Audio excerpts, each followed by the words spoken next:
Reasons why Andrew Jackson was completely insane. To start, he had some pretty serious issues with the internal government. For example, he fired over 1,300 government officials within his first year in office, which is pretty impressive. Quite a lot of these actually had long and credible records. Another event that I found pretty funny is that he once threatened to behead his very own vice president. After a disagreement leading up to the Civil War, Jackson actually said, and I quote, "John Calhoun, if you secede from my nation, I will secede your head from the rest of your body," which I just found fucking hilarious coming from a guy in charge of an actual country. Not only was he pretty violent to other people, he was also notoriously reckless with his own life too. For example, he once got into an altercation with a man named Charles Dickinson, not to be confused with Charles Dickens. But essentially, Dickinson accused Jackson of cheating in a horse race, and then insulted his wife. Now, instead of being professional like an actual president and walking away, he challenged Dickinson to a duel. Now, for some extra context, Dickinson at this point was already one of the best marksmen in the entire state, with a report claiming that by age 26 he had already killed 26 people in battle. Jackson, on the other hand, had never won a duel before. He had never killed a man in a duel and was known as a horrible marksman. Now already, this fight alone was a near suicide as is. Now don't worry, he had a genius plan with this fight. Instead of attempting to be the fastest, which is usually what you would try in a duel, no, he actually willingly let Dickinson shoot him first, as he wore a large coat in an attempt to hide his body. Now this very nearly did not work, as Dickinson shot Jackson inches away from his heart.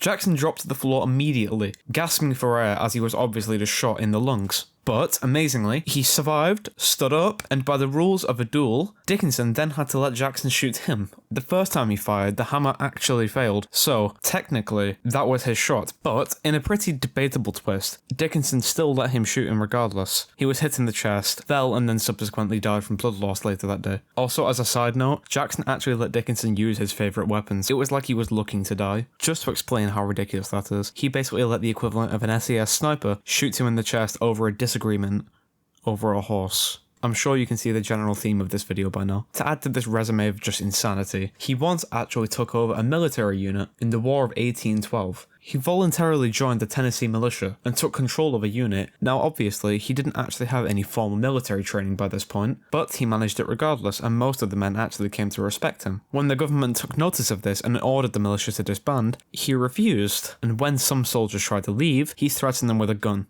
And just some bonus trivia just to add to his already impressive resume. He kept a 1,400-pound cheddar wheel in the White House and kept it there for 2 years. He was also the primary reason that Native Americans were slaughtered in America around that time, and in one case he was threatened by a British military officer to either polish his shoes or he would be slashed in the face with a sword. He took the obvious option, and the safer one, and asked to be slashed across the face, because why not? Anyway, like and follow for more.